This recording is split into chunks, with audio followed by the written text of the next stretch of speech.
bienvenidas y bienvenidos a todos a esta nueva sesión sobre diversidad e inclusión que ofrecemos semanalmente desde Fundación para la Diversidad. El día de hoy vamos a hablar sobre líderes diversos, 3 experiencias desde el coaching ejecutivo, es decir, 3 casos prácticos de acompañamiento profesional a ejecutivos de la alta y media dirección que se enfrentan pues, a retos muy diversos. Para ello es un placer pues, contar con nuestra invitada Sonsoles Morales. Ella es especialista en liderazgo, equipos globales y diversidad desde hace muchísimos años. Acompaña a personas y organizaciones en diferentes países y a personas de diferentes nacionalidades. Es docente de gestión de talento en la Universidad de Valencia y además Executive Advisor también en el IE University.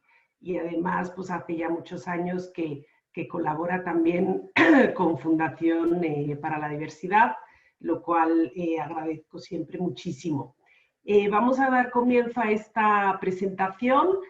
Os comento que vuestros micros están silenciados. Las preguntas os pido que las formuléis a través del chat. Yo las iré anotando y al final de la sesión habrá un espacio para que Sonsoles las pueda ir contestando. Vamos a tratar pues, de terminar puntualmente a la 1 o no pasarnos demasiado, pero sé que está generando mucho interés, así que si nos pasamos un poco tampoco pasa nada. Sin más, le paso la palabra a Sonsoles. Muchísimas gracias por acompañarnos el día de hoy y muchas gracias también por vuestra asistencia.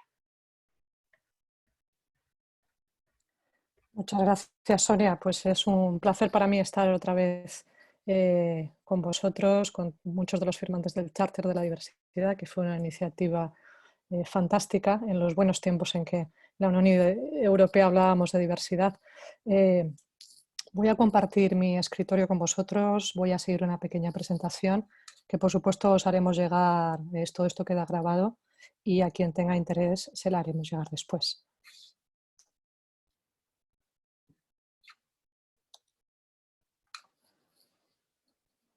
Bien, pues yo quería hoy hablar un poco desde qué ha sido y qué ha supuesto para mí unir 2 temas que me apasionan, como son el coaching y la diversidad.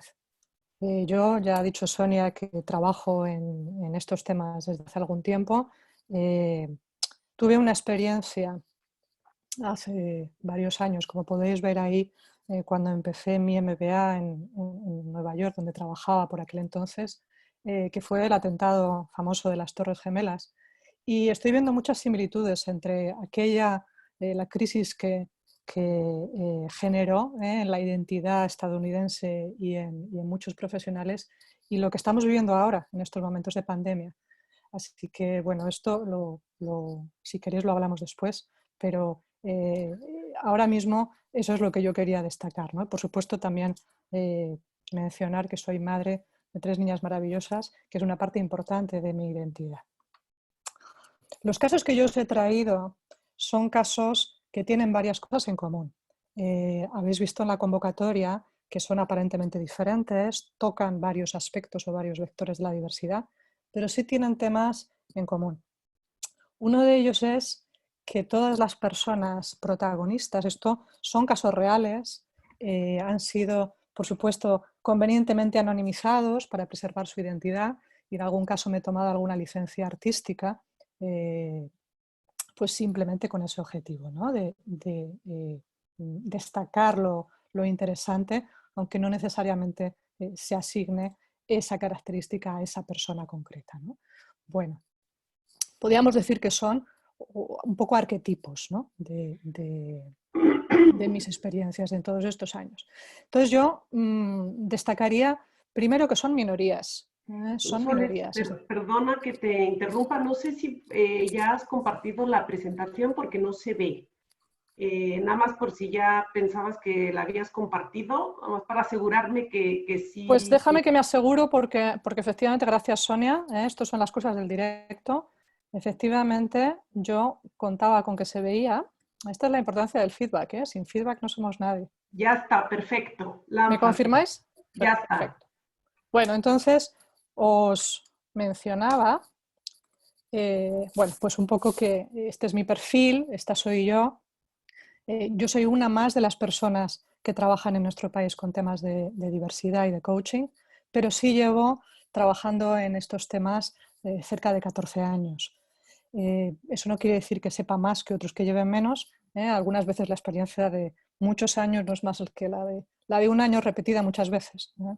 Bueno, lo que os contaba es que estas experiencias de coaching ejecutivo tienen varias características comunes. Una de ellas es que las personas protagonistas no tenían ni el carácter ni la presencia mayoritaria en sus organizaciones, por lo tanto, no tenían referentes, no tenían mentores a quienes acudir, y vivían además esas diferencias suyas, fuera por temas de género, fuera por procedencia, por edad, etcétera, como una desventaja. Y hasta aquí la parte, digamos, negativa.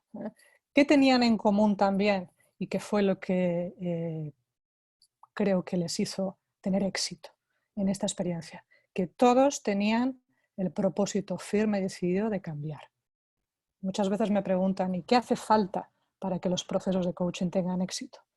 Creo que solamente hace falta una cosa. A veces ni siquiera es necesario contar con un coach medianamente competente. Si la persona tiene voluntad de cambio y se pone a ello, lo consigue.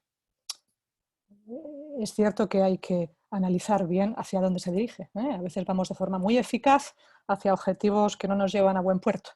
Pero una vez establecido eso, ciertamente la persona es quien tiene el protagonismo y quien logra o no logra ese cambio que buscamos. Coaching es sinónimo de cambio.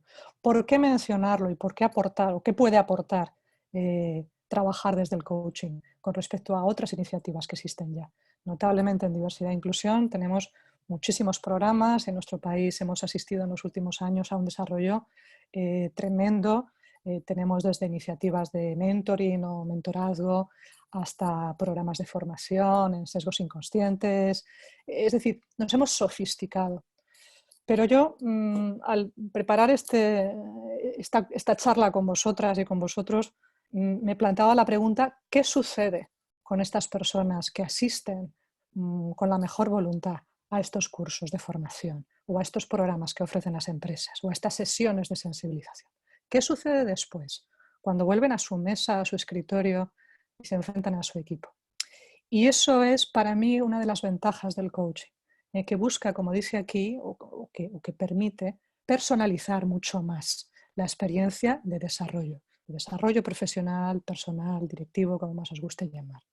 Y que además busca cambios positivos, es decir, cambios a mejor, sostenibles de comportamiento. Esto es muy difícil de obtener solamente con formación. El famoso ROI o el retorno sobre la inversión de los cursos tradicionales,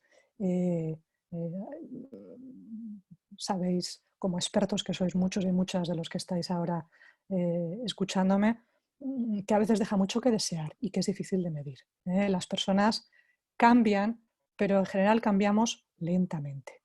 Y en ese proceso más largo es donde necesitamos muchas veces ese acompañamiento que nos permita solidificar los aprendizajes, anclarlos a la práctica diaria. Y sin más dilación, comienzo con el primer caso.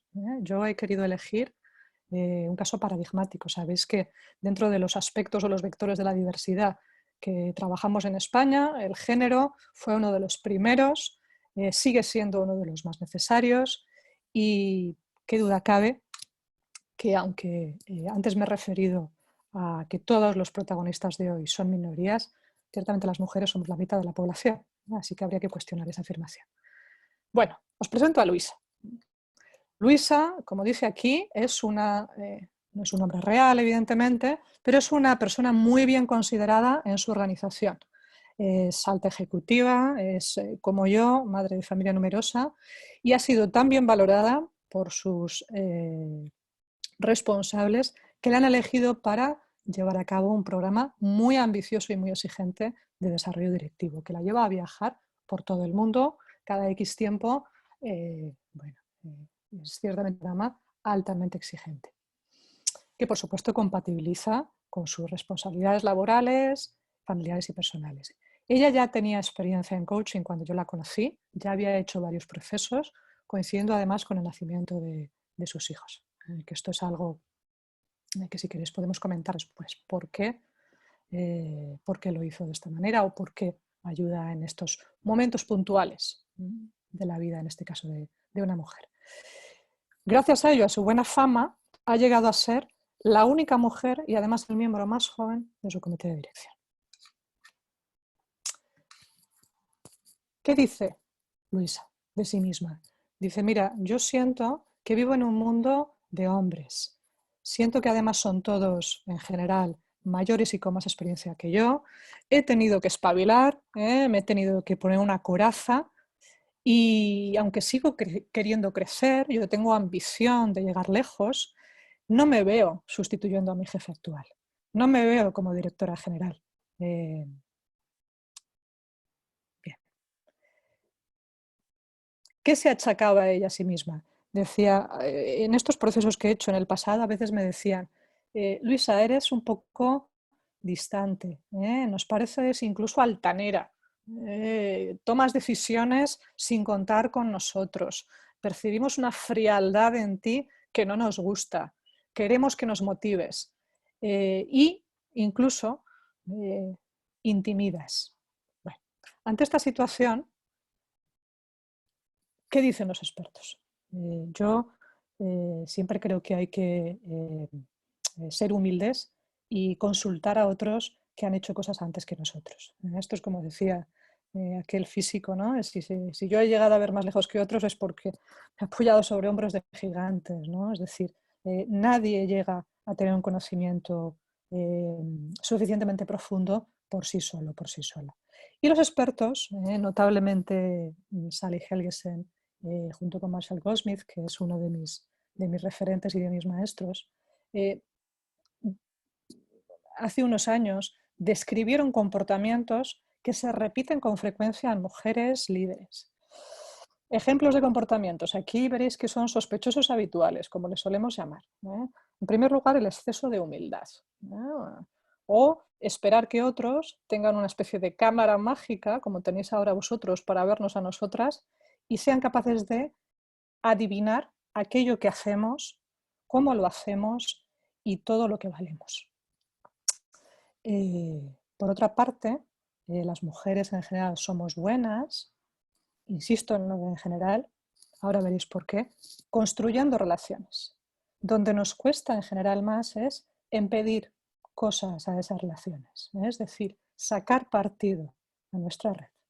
Esto está muy relacionado con un mal que yo también padezco y del que estoy en proceso de recuperación, que es la enfermedad del perfeccionismo. Esto que pongo aquí de poner antes tu trabajo que tu carrera es creer que hacer las cosas muy bien, muy bien, muy bien es lo que me va a hacer avanzar. Pero precisamente una de las enseñanzas de quienes han trabajado con líderes durante muchísimos años es que lo que te ha traído hasta aquí no necesariamente es lo que te va a hacer llegar al siguiente paso, al siguiente momento de tu carrera profesional. Es decir, que llegado a un punto tenemos que analizar qué me ha funcionado hasta ahora y cuáles de esos comportamientos quiero mantener, cuáles necesito abandonar, que esto suele ser lo que más cuesta, y cuáles tengo que incorporar, que todavía no había puesto en práctica o puesto en marcha. Y eso es poner tu carrera en un lugar tan importante como tu trabajo.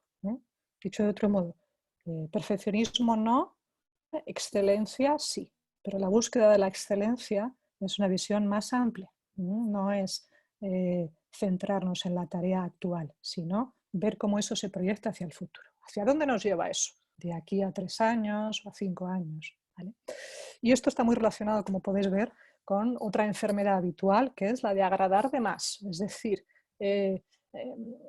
ser un poco el sol en casa ajena, poner a otros por delante. Como veis, todo esto son lo que diría Carl Jung, uno de los primeros teóricos en la teoría de la personalidad, son cosas que a priori en su justa medida son positivas, ¿no?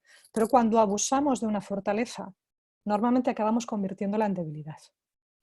¿Es bueno querer hacer las cosas bien? Sí, pero el perfeccionismo no es bueno. ¿Es bueno poner al equipo por delante? Por supuesto. Ciertamente, si hoy no consigo convenceros de que el coaching es una herramienta útil, la responsabilidad es mía, no le eches la culpa al coaching. Pero es verdad que necesitamos, como dice aquí, no rumiar en exceso los fracasos. Y esto es algo que yo me he encontrado con mucha frecuencia. ¿Solamente en mujeres? No, no. Y aquí es donde yo quiero introducir algo que para mí es fundamental. Con frecuencia, yo intento tener un pequeño jardín aquí en la terraza de mi casa, donde estoy ahora, y tengo éxito, vamos a decir, irregular, irregular. Si alguno me queréis mandar luego consejos, los agradeceré muchísimo. Pero fijaos, esto es una buena metáfora. Muchas veces nos centramos solamente en trabajar con la persona, con la semilla. Esto a veces en coaching nos sucede, porque bueno, estamos acostumbrados a trabajar, es un entorno agradable, nos encariñamos con la persona, estamos de su parte, queremos ayudarle, pero nos olvidamos que esa semilla está implantada en una tierra. Y tan peligroso es trabajar solo con una semilla como trabajar solo con el terreno donde está implantada. Dicho de otro modo, una semilla muy potente, si está en un terreno estéril y que no le ayude, no dará fruto. Y esto pasa no solo con las mujeres, como digo aquí, sino con cualquier otra minoría. Por ejemplo, yo he observado paralelismos entre las personas que trabajan con población afroamericana en Estados Unidos, es decir, donde hay que abordar el tema de la raza, del origen étnico-racial, hay que abordarlo. No porque sea una excusa, sino porque tampoco podemos negar que afecta. Después hablaremos un poco de cuál es ese punto virtuoso entre el victimismo y la orientación a la acción, que es lo que buscamos en coaching. Pero bueno, es cierto que cuando estamos en un entorno hostil es difícil dar lo mejor de ti mismo. Y viceversa, yo me encuentro organizaciones que tienen entornos fantásticamente inclusivos y personas que siguen esperando a que alguien les dé permiso para llegar hasta donde pueden llegar. A veces hay que fortalecer la identidad de la persona y no necesariamente... como veis, esto tiene mucho que ver con el cambio. Sin cambio no hay coaching. Bueno, herramientas que utilizamos con Luisa. Pues aquí podéis ver que trabajamos con cosas habituales, estudios de personalidad, vimos su estilo de liderazgo, cómo era con su equipo, recogimos información de su equipo, de sus superiores, de sus compañeros, y nos encontramos con una característica también muy frecuente, y es que ella era mejor percibida por los demás que por sí misma. Esta autoexigencia yo me la he encontrado muchas veces, 9 de cada 10 veces, cuando la autopercepción es peor que la percepción ajena, estamos ante una mujer. Esta es la parte positiva. ¿Qué le pedían? ¿Qué le pedía la gente que le rodeaba? Pues decía que ella compartía poco su conocimiento, que no se paraba en enseñar, que era muy rápida dando soluciones, pero que no explicaba cómo había llegado a ellas. Después que era difícil seguirle el ritmo. Era una persona muy, muy, muy trabajadora, tremendamente exigente y que no tenía empatía, o al menos no la mostraba, acerca de pues, cómo estaban los demás y cómo eran los demás. Y por lo tanto sentían que no confiaba en ellos, que no delegaba, que no escuchaba. Bueno, ya ves un poco el cuadro. Dicho esto,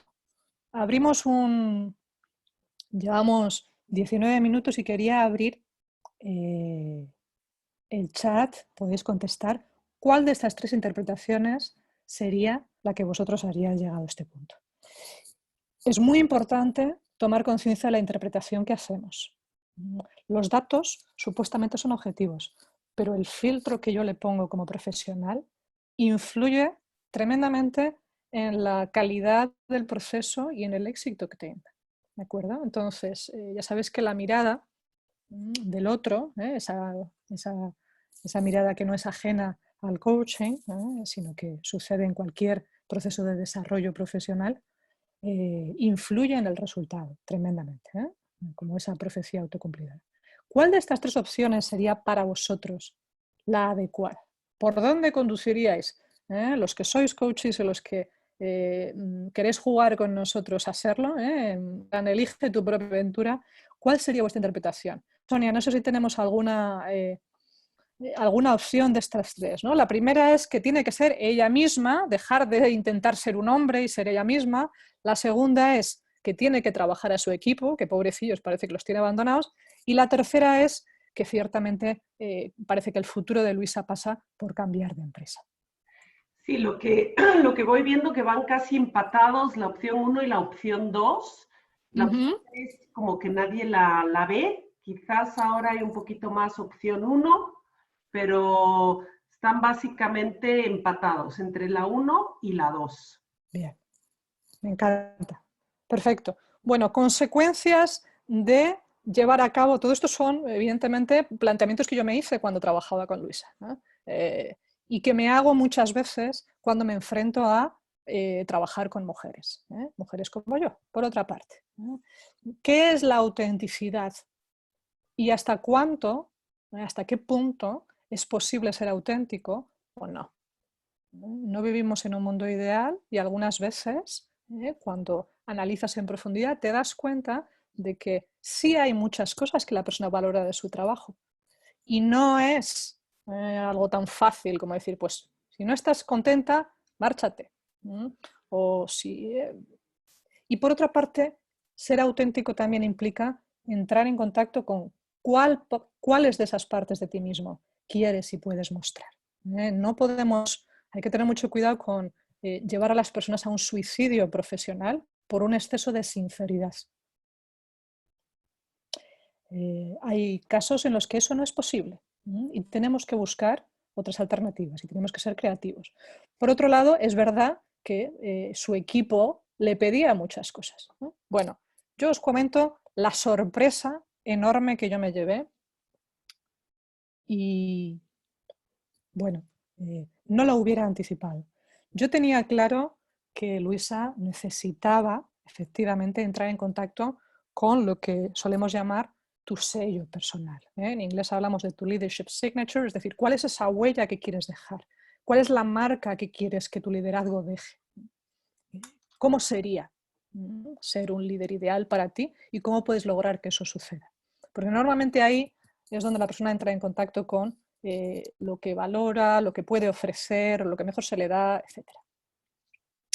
Pero la sorpresa con Luisa fue que cuando yo empecé a relacionarme con ella, mi primera impresión coincidía con lo que su equipo le decía. Daba la sensación de ser una persona tremendamente exigente. Yo dije, bueno, ten cuidado, Sonsoles, no vayas a meter la pata. Yo percibí en mí el eco de ese miedo, de esa intimidación, pero en cuanto comencé a tratarla, me di cuenta de una cosa, y es que ella en petit comité no era así. Es decir, aquí yo os he puesto algo que ya muchos conoceréis, este modelo de dimensiones de diversidad. Lo diseñaron dos mujeres, Lee Gardenswartz y Anita Rowe, grandes expertas en diversidad, hace muchos años. Y nos recuerdan que esos sospechosos habituales, esos vectores habituales, protegidos, por ejemplo, por las directivas europeas, ya sabéis que hay 6 características que en este caso corresponderían al círculo verde, las dimensiones primarias. La única diferencia es que aquí en Estados Unidos hablan de raza y etnicidad y nosotros hablamos de origen étnico racial en Europa e incluimos una dimensión que es las creencias religiosas, ¿no? Bueno, o espirituales, ¿no? Creo que dice la directiva. Entonces, normalmente los programas de diversidad están articulados de esta manera. La pregunta es, ¿están bien enfocados? ¿Nos están dando el resultado que buscamos? Porque muchas veces yo creo que hemos llegado incluso a morir de éxito porque pensamos que con tener estos programas en marcha ya hemos cumplido, ya hemos cubierto el expediente. Y también porque yo, que llevo unos pocos años trabajando este tema, me doy cuenta de que muchas veces hay mucha gente junior a quien se le encomienda esto. Y eso es un regalo envenenado. Es un tema muy atractivo, es un tema en el que ciertamente hay que tener mucho entusiasmo y mucha ilusión, que habitualmente correlacionamos con la juventud, cosa que también, como hemos visto ya en esta serie de webinars, tendríamos que hacérnoslo mirar. Pero la realidad es que necesitamos un conocimiento amplio y experto de recursos humanos y de desarrollo de personas para poder abordar cambios sostenibles en el tiempo. Os pongo un ejemplo. Yo llevo trabajando temas de sesgos inconscientes desde hace 8 años y creo sinceramente que no son suficientes. No consiguen cambiar lo que buscamos. Pueden abordar una parte, pueden abrir una discusión, pueden introducir el debate y eso es mejor que nada. Pero el movimiento se demuestra andando. Entonces aquí hay un aspecto, un componente de Luisa en el que normalmente no nos fijaríamos. Hay también un tema de nacionalidad. O sea, fijaos que aparentemente lo tenía todo en contra. Mujer, madre, más joven que el resto. Y también ella es de nacionalidad, no voy a decir el país, pero sí de un país que habitualmente desde el nuestro tendemos, es uno de los estereotipos que tenemos, a mirar un poco por encima del hombro. Miramos, en el mejor de los casos, con condescendencia y en el peor, creo que no hace falta decirlo. Todos veis a qué me refiero. Bueno, pues con Luisa la sorpresa fue que su introversión afectaba a la calidad de su liderazgo. Es decir, cuando yo conocí a Luisa, me di cuenta de que sí era una persona que escuchaba, sí era una persona empática, sí era una persona que sabía delegar, que confiaba. Y le pregunté, pero Luisa, tú esto en el trabajo, todo esto que piensas y que tú, ¿no? Ya sabes que normalmente gente que habla poco o que parece que habla poco rumia mucho, ¿no? Entonces, esto que pasa por tu cabeza, ¿has llegado a decirlo? ¿Tú se lo has dicho a tu equipo? Lo importante es que son para ti, lo orgullosa que estás de ellos. Y en el momento en el que ella vio esa clave, cambió. Y fue automático e instantáneo. Lo que le pasaba a Luisa, fundamentalmente, es que le agotaba el contacto. Como dice aquí la viñeta de la derecha, necesitaba programarse para poner al contacto humano como una prioridad.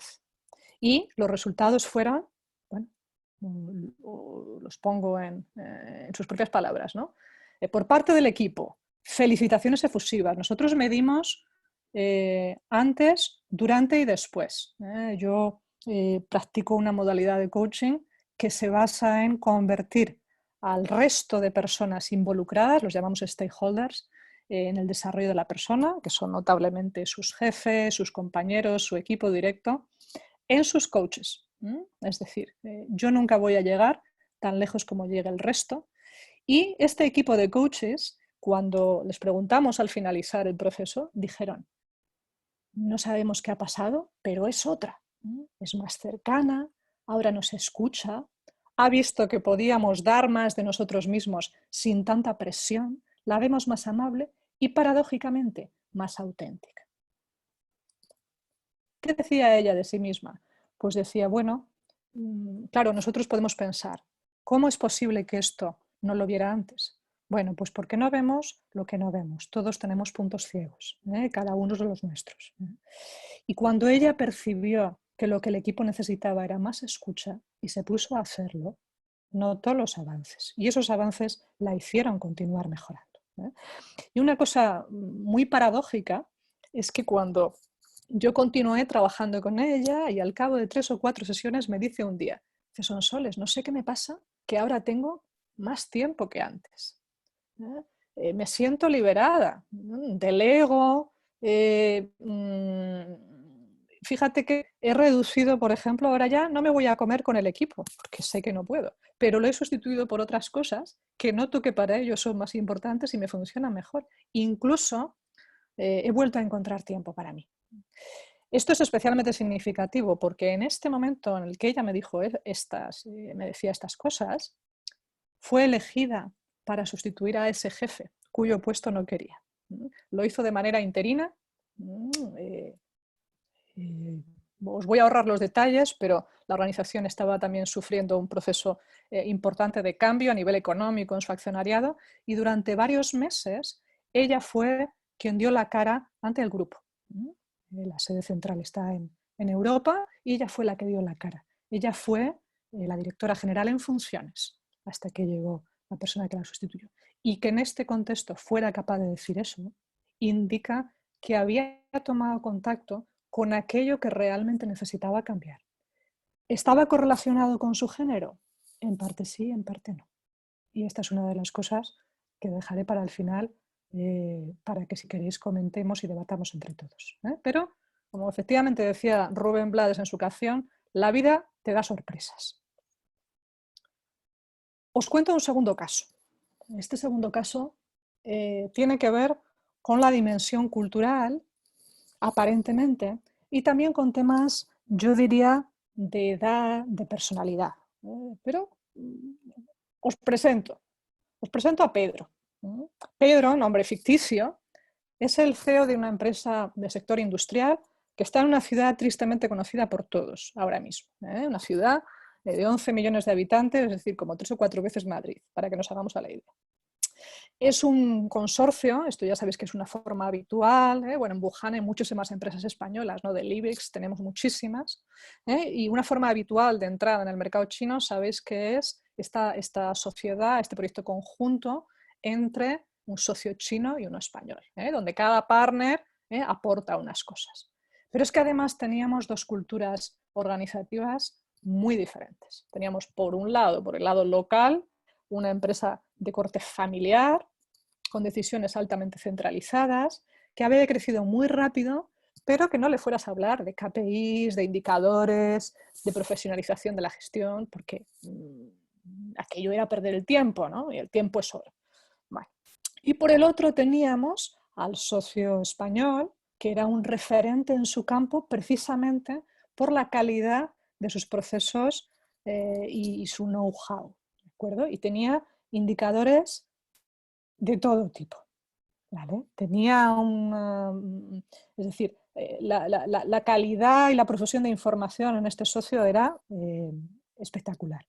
Bueno, a esto se unía el hecho de que Pedro además tenía un perfil, ¿ves por qué os decía antes que a veces lo que nos ha llegado hasta aquí no nos hace pasar al punto siguiente? Entonces, bueno, ¿qué le pasaba a Pedro? Que tenía un perfil eminentemente técnico, ¿no? Técnico. Él había estudiado ingeniería y había tenido mucho éxito en sus puestos anteriores y por eso había sido el elegido para ir a China. País donde, por cierto, estaba perfectamente integrado tanto él como su familia. Sabes que el factor número 1 de éxito de una expatriación es cómo está la familia, cuando la tienes o cómo es tu vida más allá del trabajo. Y en este caso, pues contábamos con varias dificultades. Os dejo que las cuente Pedro mismo. Él decía, mira, la primera dificultad que tengo es el idioma.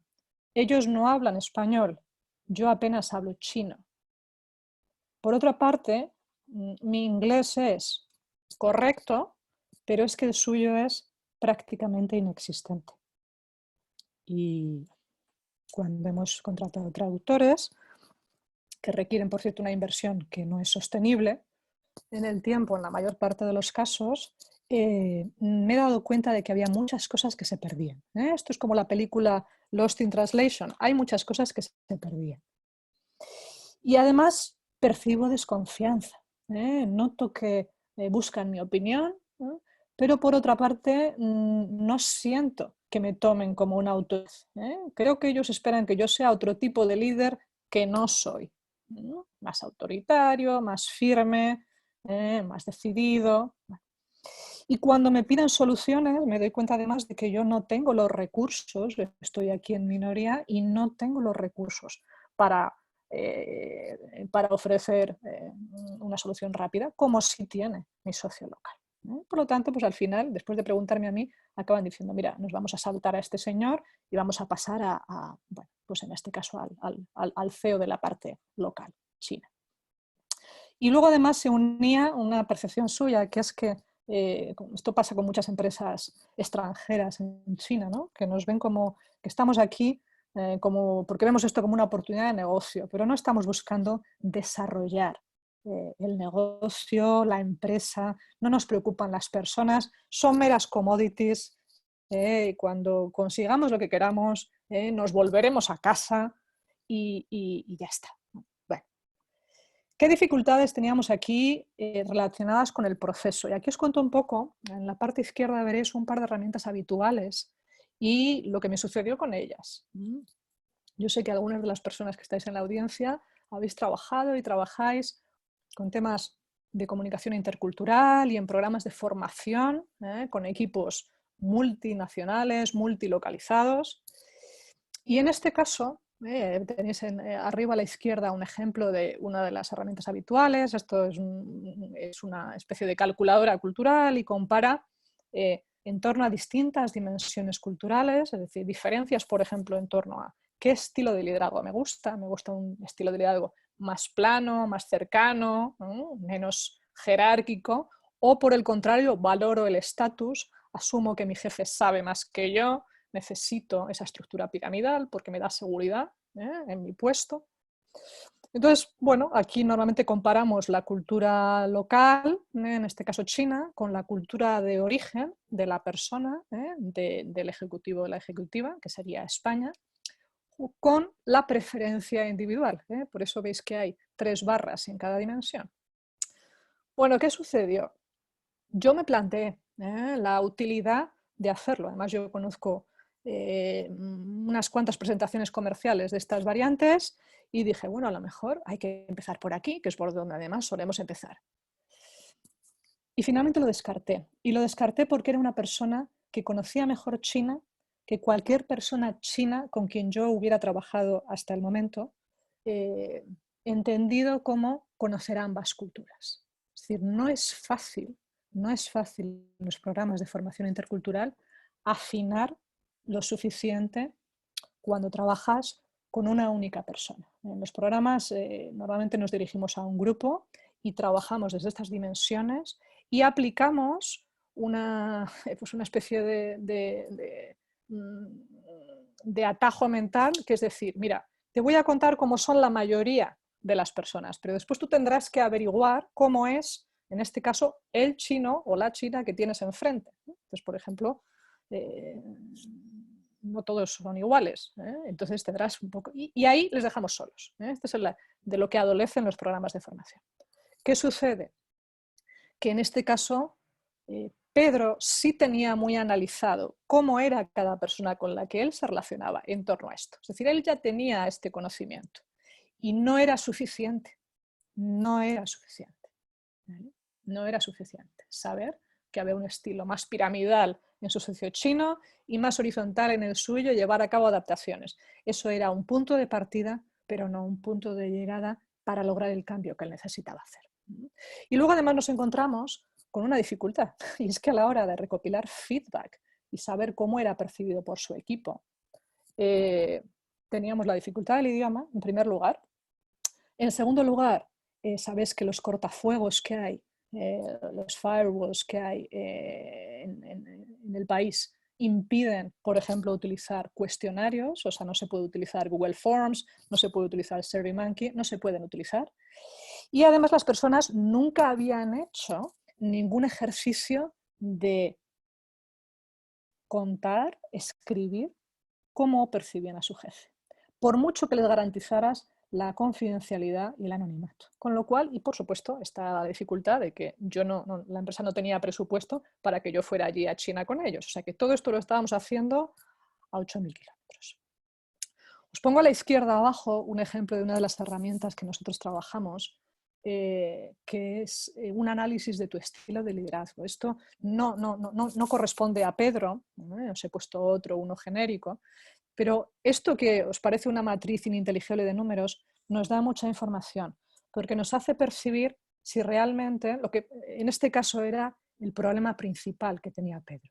Y es que le costaba mucho distinguir si quienes tenía enfrente no avanzaban porque no querían o porque no sabían. Es decir, si estábamos ante un problema de motivación o ante un problema de falta de competencia técnica. Bueno, ¿qué haríais vosotros? Abrimos el chat. Una de las posibilidades es, hay que acelerar el aprendizaje del chino o del inglés y meterles en un curso intensivo a todos, tanto a Pedro perdonad, como a sus colaboradores. Posibilidad 2. Necesita tener más amigos y fortalecer las alianzas en su socio chino. Él solo no puede cambiar nada de manera aislada. Y en tercer lugar, lo que tendría que hacer es centrarse en vender mejor las excelencias del socio español. ¿Qué haríais? Sonia, ¿cómo está reaccionando la audiencia? Va ganando la opción 2. Con Va bastante ganando la opción diferencia. 2. Sí, con Bien. bastante diferencia. Ahora parece que va subiendo la 3, pero la 2 sigue siendo mayoritaria y hay pocos que dicen que la 1. Sobre todo la 2, y ya los últimos que están contestados también tienen ahí la opción 3. Entre la 2 y la 3. Bueno, pues fijaos que la opción 2, todas estas son posibilidades que yo contemplé, y la opción 2 es una derivada bastante natural de concebir a toda a esta descripción que hemos hecho de un estilo más jerárquico y más piramidal de comunicación, que además a muchos nos recuerda muchas empresas familiares en las que hemos trabajado, que conocemos aquí en nuestro país, y nos hace pensar que tenía que hacer amistades ahí arriba. Bueno, esto solucionó en parte, pero no en todo. No en todo. Os comento los resultados antes de pasar al tercer y último caso y abrir el debate. La sorpresa que yo me llevé es que, en primer lugar, Pedro estaba feliz de saber que aquellos a quienes habíamos pedido opinión de su equipo habían contestado. Es decir, logramos, esto sería más largo de contar, pero logramos conseguir un ordenador donde pudiéramos saltarnos los cortafuegos, donde a mí me llegaran desde España directamente las respuestas de lo que ellos ponían, donde además hubiera respuestas en inglés, en un inglés inteligible por mí, donde además ellos tenían una cierta tranquilidad. Esto lo logramos pues fundamentalmente con el apoyo de la persona de recursos humanos a nivel local, que hizo una labor fantástica y maravillosa. Ella también le hizo coaching a cada uno de los integrantes del equipo de Pedro. Les dijo, mira, sé que esto no lo hemos hecho nunca, pero dadnos una oportunidad. Y yo te prometo, te doy mi palabra de que esto que tú digas nunca va a ser asociado con tu nombre. Pero Pedro necesita información para poder tomar mejores decisiones y trabajar mejor con vosotros. Bueno, estoy resumiendo mucho algo que fue un proceso arduo. Yo tenía muchísimas dudas, os voy a confesar, muchísimas dudas de lograrlo. Pero por otro lado sabía que sin información de calidad no podíamos anclar, justificar ningún cambio. Nos basaríamos en percepciones y en impresiones, y eso no es coaching, es otra cosa. Es un desahogo, pero no iba a dejar satisfecho. No os olvidéis que en coaching ejecutivo quien te paga es la empresa, no la persona. Entonces siempre trabajas en triángulo. Entonces tienes que dejar contentos a todos. ¿Vale? Bueno, ¿cuál fue la luz al final del túnel que vio Pedro? Que por primera vez vio lo que la gente necesitaba, porque hubo un patrón clarísimo de las peticiones que le hacían. Y una de ellas era el tema de la confianza.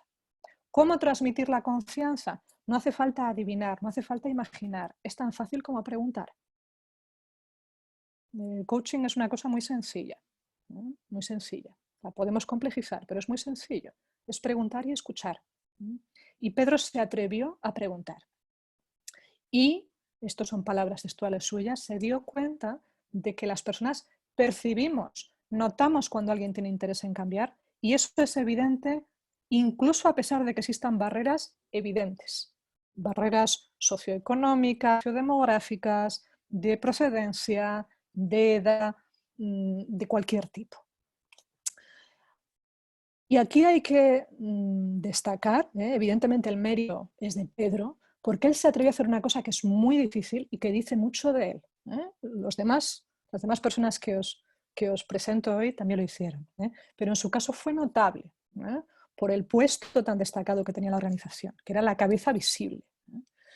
Él compartió sus acciones, aquello que él decidió conmigo que debía cambiar. Estamos hablando de cambios de comportamiento, no de personalidad, estamos hablando de acciones concretas. Lo compartió y en lugar de temer por su imagen, en lugar de temer por mostrar vulnerabilidad, lo que hizo fue iniciar lo que llamamos un círculo virtuoso. Es decir, que por primera vez su equipo empezó a compartir de manera abierta en las reuniones que iban teniendo y que hasta entonces no habían tenido de la misma manera ni con el mismo grado de eficacia, qué era aquello que veían en sí mismos que necesitaban mejorar y a pedir ayuda a otros. Es decir, yo me ocupo de lo mío, pero también sé pedir. Y eso es un proceso de maduración. En estos entornos VUCA, virtuales, inciertos, complejos y ambiguos, nadie tiene todas las respuestas. El otro día leía un filósofo que acaba de sacar un libro recordándonos que ese mundo de las certezas ha desaparecido. El problema es que ese mundo donde todo es incierto, a veces alimenta comportamientos poco útiles porque buscamos respuestas sencillas a problemas complejos. Es decir, igual que hay populismos a nivel político, los hay también en el mundo de la empresa. Yo me encuentro con muchas recetas tipo Mr. Wonderful, que es una empresa maravillosa para tener en tu casa, pero en el mundo de la empresa no es tan sencillo, no es tan sencillo.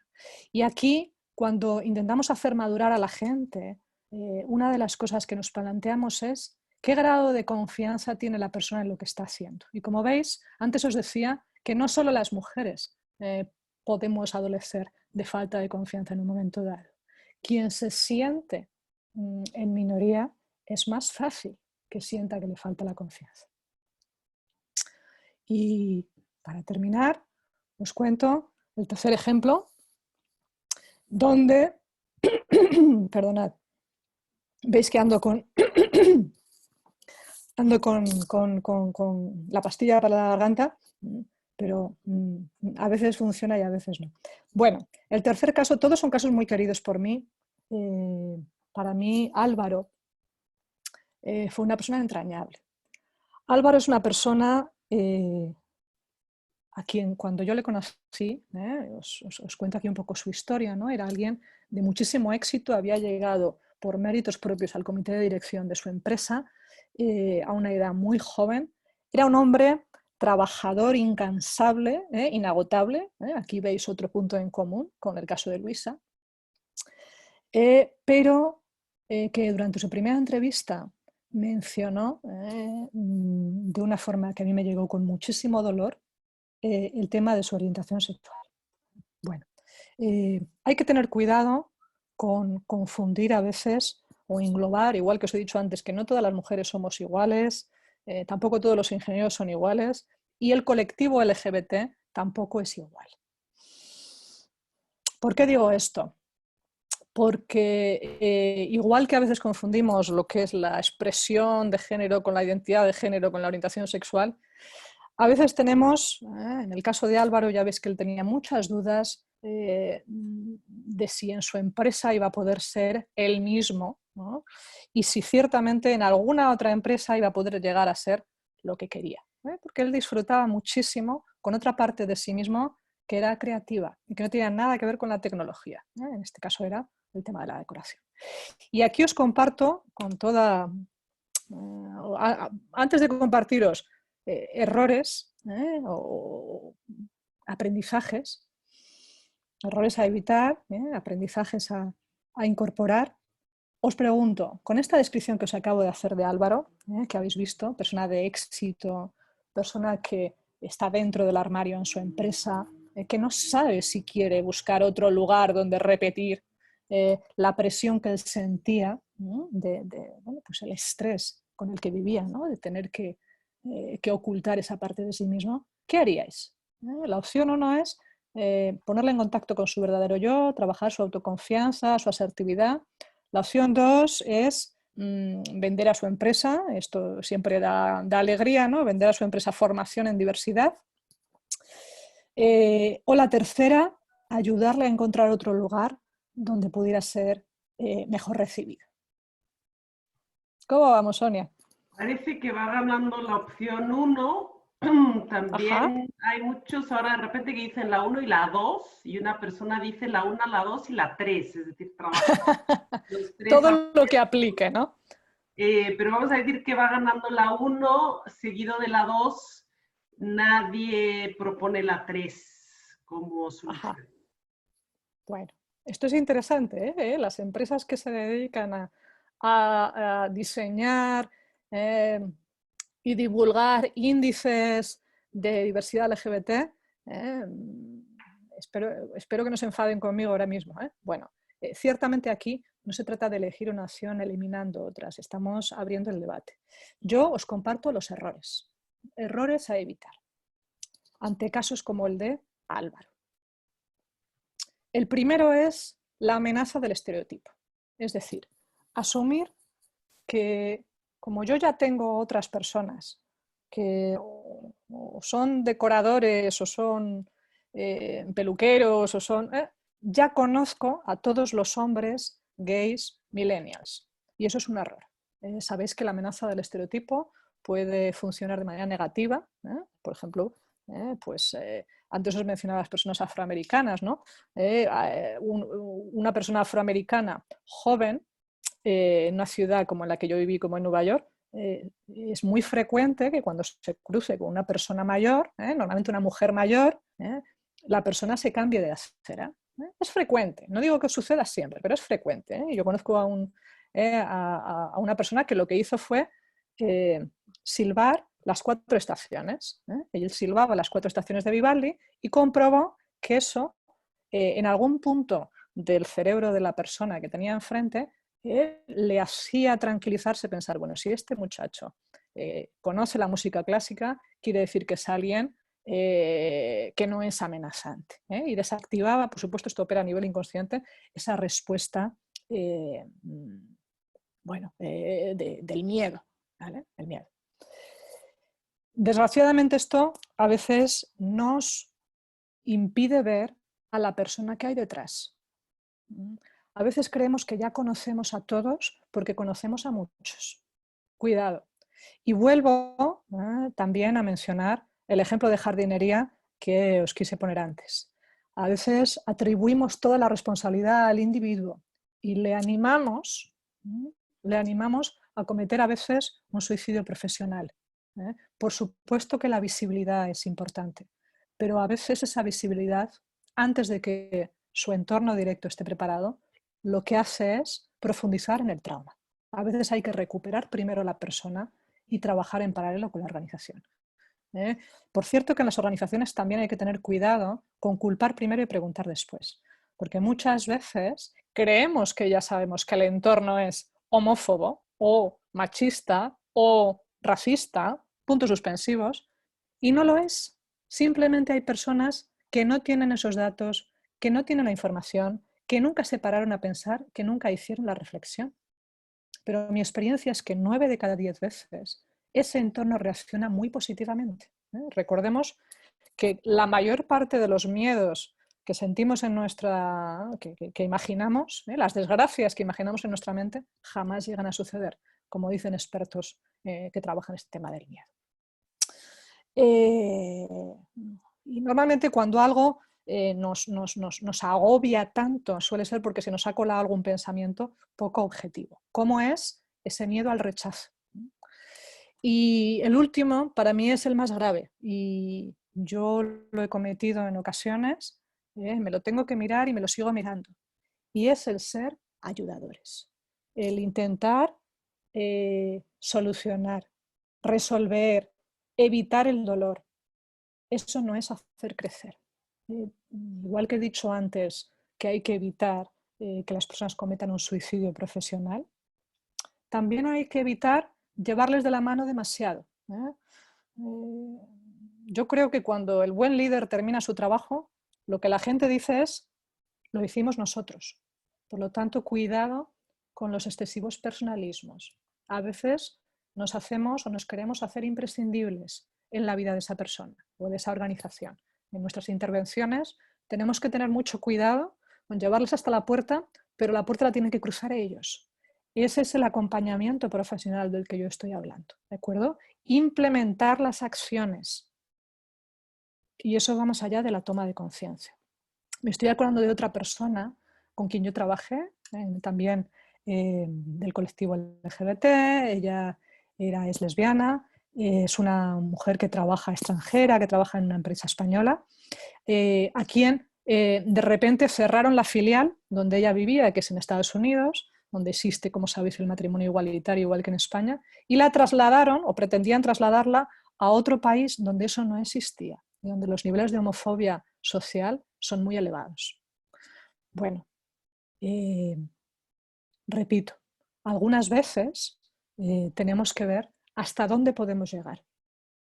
Y voy a cerrar con unas breves conclusiones, creo que en el caso de Álvaro y en casos de personas con quienes podemos sentirnos identificados por algún motivo o a quienes queremos ayudar en exceso, a veces pecamos, yo misma he pecado, de no permitir que ellos tomen las decisiones. El caso de Álvaro es el único que no terminó bien desde el punto de vista de su empresa porque se marchó. Él acabó marchándose. Él se dio cuenta de que allí no tenía futuro y de que no se sentía cómodo en ese entorno. Y lo que sí logramos es que en las sucesivas entrevistas que tuvo, ahora mismo está, la última vez que yo supe de él, felizmente trabajando en otra empresa y está bien considerado, él sí logró reunir el valor para preguntar en las entrevistas cuáles eran las prácticas y políticas de esa empresa y conversar con su jefe directo. Sabéis que el mejor predictor de la intención de quedarse o no, del nivel de compromiso, de engagement de una persona, es siempre la relación con su jefe directo. Las empresas son personas, no son entes abstractos. Y esa relación con su jefe directo sí fue abierta desde el principio, y eso le ayuda. Y por lo tanto, termino con un breve resumen. Lo primero es que el liderazgo se aprende. El liderazgo se aprende. Yo siempre digo de broma que gracias a eso, gente como yo, tenemos trabajo. No es algo intuitivo. En nuestro país tenemos a veces una presión, sentimos, yo me lo encuentro en muchas personas, hombres, mujeres, con algún componente de diversidad o sin él, ¿no? Aunque en realidad yo diría que casi 9 de cada 10 personas tienen algún elemento de diversidad en sí misma, me encuentro con muchísima presión. Entonces aquí, para mí, la baja calidad directiva en nuestro país se debe, si me permitís la simplificación, a que apoyamos poco. Es decir, pedimos mucho y ofrecemos poco. Además, metemos mucha prisa, que ahora llamamos agilidad. Y, por supuesto, nunca hay recursos. Por lo tanto, eso genera en las personas una sensación de que ¿para qué intentarlo? ¿Para qué intentarlo? En segundo lugar, creo que hay mucha vida más allá de la formación. Creo que no podemos anclar los comportamientos nuevos en la práctica diaria de los y las líderes si no les permitimos equivocarse, probar, ensayar. Y todo esto lleva tiempo. Y eso va en contra del signo de los tiempos. Hoy en día lo queremos todo y lo queremos todo ya. Y eso, en algún momento hay que decir, no es posible. En tercer lugar, cuidado con enfocarnos solo en un aspecto de la persona y verla solo desde ese prisma. Todos somos multidimensionales y aunque ya habéis visto que hay herramientas científicas para intentar dilucidar qué aspecto es, qué aspectos pueden estar entrando en juego, esto del coaching es arte y ciencia a la vez. La experiencia es insustituible. La experiencia más la reflexión es lo que nos lleva a la sabiduría. Y por último, hay que elegir bien esos indicadores. Hay que elegir bien. Y sobre todo hay que medir. Y si no hay avances y si no hay mejora, la pregunta que yo os planteo es, si deberíamos cobrar. Mi maestra en estos temas de coaching siempre dice que liderar es absorber incertidumbre para otros.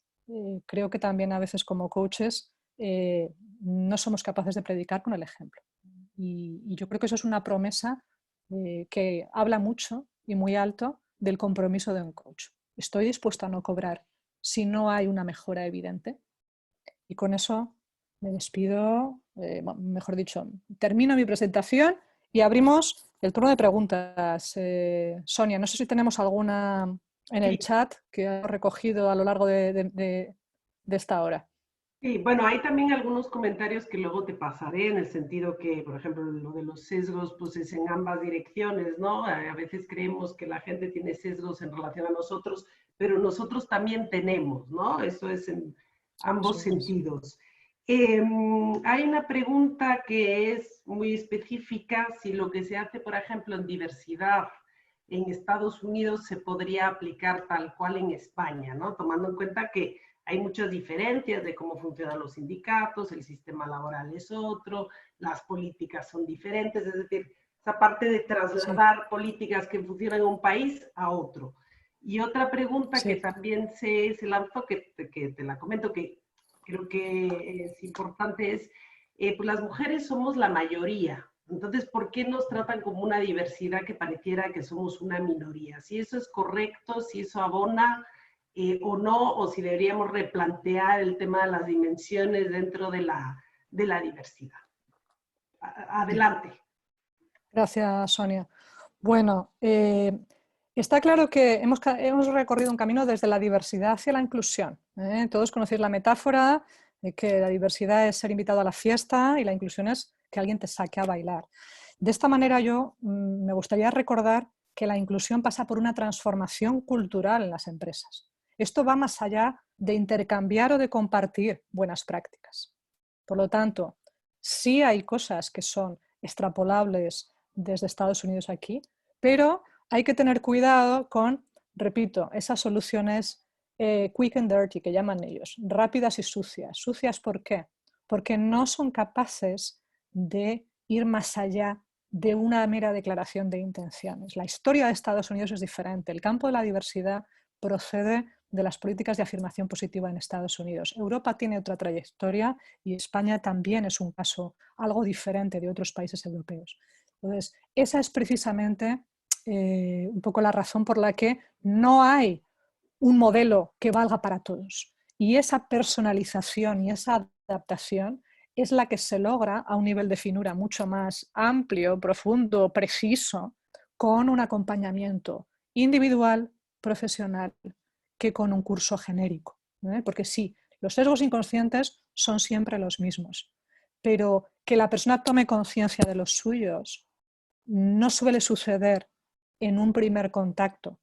Sucede cuando a lo largo del tiempo va viendo que eso que le pasaba tenía una explicación y que ahora le va mejor que antes, porque nadie cambia si no ve un beneficio positivo en el cambio. Entonces hay mucha gente que dice, ole mis sesgos, me encanta tenerlos, porque además, y te los empieza a justificar. Bien, repito, eso no es lo que queremos. Y por otra parte, lo que hay que plantearse también es si hemos hecho una reflexión sobre qué tipo de liderazgo buscamos en las organizaciones. Es decir, no es suficiente con tener programas muy bien intencionados si eso no modifica el ADN de la organización. Esto es lo que se llama el tercer paradigma de liderazgo. Según hablaron un hombre afroamericano y una mujer blanca, David Thomas y Robin Ely, hace muchísimos años, profesores de liderazgo en Harvard. Es decir, nosotros lo que buscamos es qué aporta la diferencia de cada uno a la organización. ¿Queremos una organización, un lugar de trabajo, un entorno profesional donde todo el mundo se sienta a gusto? Sí. Pero al mismo tiempo necesitamos también pedir. ¿Qué puedes aportar tú desde donde estás y qué puedes aprender? Y aquí hay una palabra que ahora empieza a ser conocida, que es el tema de la interseccionalidad. Es decir, lo que buscamos es cómo afecta esa combinación particular de variables de diversidad al rendimiento, productividad, bienestar, futuro profesional de esa persona, de ese equipo, de esa organización. Eso es lo que estamos buscando. Al principio hablábamos de incorporar. Después hemos pensado que, hombre, pues si tenemos a alguien ya en la empresa que hable chino, pues qué estupendo, porque así trabaja con los chinos, ¿no? Claro, pero eso son condiciones, son pasos previos en el camino, pero no son suficientes. La reflexión sobre la inclusión pasa necesariamente por mejorar la calidad de nuestro liderazgo y por entender qué es lo que queremos, en qué modelo nos estamos basando. Y muchas veces la reflexión no se ha producido, porque lo que hacemos es justamente lo que la persona que ha hecho la pregunta apuntaba, copiar de otros, sin incorporar y sin integrar eso y sin que pase por el filtro y el tamiz de quién soy yo como empresa y quién quiero llegar a ser. Y en segundo lugar, la pregunta acerca de si las mujeres somos minoría o no, yo creo que aquí, lo he dicho al principio, ser la mitad de la población a nivel estadístico no te convierte en minoría, pero algunas veces utilizamos un tratamiento concreto para poder abordarlo desde las organizaciones. Os pongo un ejemplo. Hoy mismo, en los tres ejemplos que yo os he puesto, alguien podría decir, solo una mujer y 2 hombres. Bien, es una forma de verlo, pero si habéis visto el tiempo que he dedicado la mitad o más a la mujer y la otra mitad a los 2 hombres. Entonces, una vez más, hay que ir en mi opinión, hay que ir a lo práctico. A veces nos quedamos en el discurso identitario a veces y nos falta un poco hilar más fino y llegar a hacia dónde nos está llevando eso. ¿Qué consecuencias prácticas tiene? Y para mí hay que ser prácticos, hay que buscar cambios sostenibles. Ese cambio no se busca si me quedo en un discurso que puede ser legítimo, ¿no? Pero que es un punto de partida. No queremos victimismos, ciertamente en nuestra práctica profesional. Podríamos, a través de la empatía, permitir eso, ¿no? Que la persona que es víctima o ha sido víctima sienta así y lo reivindique y aprenda a pedir, pero eso no le está ayudando. Da igual lo que te haya sucedido, el futuro no es lo que te va a pasar, es lo que tú vas a hacer diferente. Y todos tenemos la oportunidad de tener una infancia feliz y de superar nuestros traumas personales u organizativos, y creo que esa es nuestra labor y esa es, y con toda sinceridad, creo que eso es lo que nosotros podemos ofrecer. La decisión es siempre de la persona, el grado de valentía tiene que ponerlo ella, pero nosotros tenemos que tener cuidado con a veces, yo creo que por querer ayudar de más, permitir comportamientos que no conducen a que esa diferencia se ponga al servicio de todos, no solo de la organización, sino de tus compañeros, de tu equipo, y te cambie a ti también, la tuya y la de los demás, que a veces creemos que es que hay de los míos, no voy a buscar mi sitio, no, y que has aprendido tú de otros que también son diversos como tú. Esto, por cierto, es algo que yo he percibido en estas 3 personas o estos 3 arquetipos que hoy os he querido contar, y espero que algo de eso. Yo estoy encantada de tener conversaciones con quienes sigáis interesados y, por supuesto, felicitaros a los que sigáis conectados. Entendemos que el tiempo es limitado y que hoy simplemente estamos un poco abriendo el debate, abriendo la conversación. Pero yo, una vez más, creo que tenemos herramientas para abordar estos temas de la inclusión y de la diversidad. Muchas veces lo que nos falta es, sentarnos y asumir que ahora mismo no sabemos cómo es el futuro, lo tenemos que dibujar entre todos. Fijaos que el Partido Comunista Chino, en la reunión esta que han estado teniendo estos días, ya ha renunciado a ponerse objetivos económicos para este año. Y yo me estoy encontrando muchas empresas que siguen ahora mismo redefiniendo cuáles son sus objetivos para este año.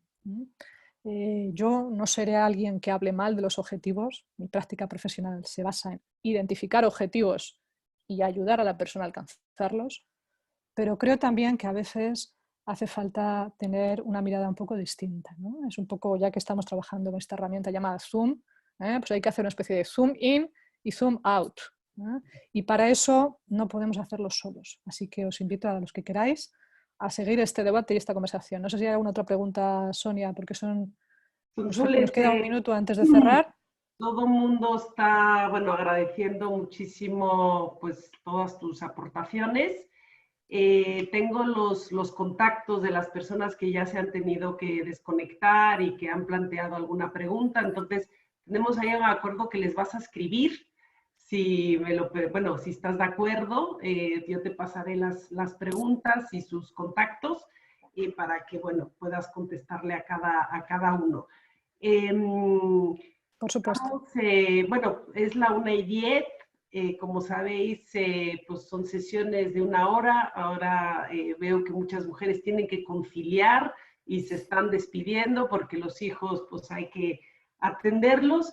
Creo que ha sido una sesión que podríamos seguir hablando horas. Muchísimas gracias, Sonsoles. Hay muy buenos comentarios y mucho agradecimiento. Te los pasaré todos con los contactos también. Y podemos pensar en tener una siguiente sesión pronto para seguir trabajando estos temas, si os parece. Muchísimas gracias, Sonia. Muchísimas gracias a todas, a todos. Pues ahí tenéis el contacto también de Sonsoles. La grabación se subirá mañana a nuestra web, fundaciondiversidad.org. La podéis también difundir entre vuestros compañeros, trabajadores, empleados. Y nada, no me queda más que desearos pues buena tarde y muchísimas gracias nuevamente por conectaros el día de hoy. Y gracias, Sonsoles. Hasta luego.